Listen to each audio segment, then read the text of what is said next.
আসসালামু আলাইকুম এভরিওয়ান। আপনার একটি ইউটিউব চ্যানেল আছে আর সেই চ্যানেলে আপনি নিয়মিত ভিডিও আপলোড করছেন, বাট ভিডিওতে সাবস্ক্রাইবার আসছে না। টেনশন করার একদমই কারণ নেই। আজকের এই ভিডিওতে আমি আপনাদেরকে বলবো যে কিভাবে আপনারা খুব দ্রুত আপনার ইউটিউব চ্যানেলে সাবস্ক্রাইবার নিয়ে আসতে পারেন। চলুন তাহলে আর কথা না বলে মূল ভিডিওটা শুরু করা যাক।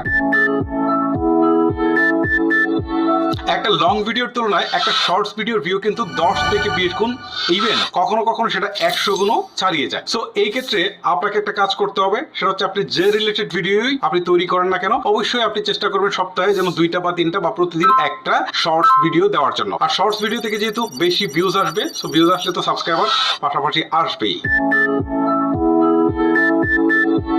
ইউটিউব ভিডিও সবচেয়ে বেশি ভিউজ হয় কোত্থেকে জানেন? থাম্বনেল থেকে। সো আপনাকে আগে বুঝতে হবে যে আপনি যে থাম্বনেলটা দিচ্ছেন সেটা যেন খুবই আকর্ষণীয় হয়, এবং এই টাইটেলটা দেখার পর কোনো একজন লোক এট এ গ্লান্স দেখেই যেন বুঝতে পারে যে আপনি কোন রিলেটেড ভিডিওটা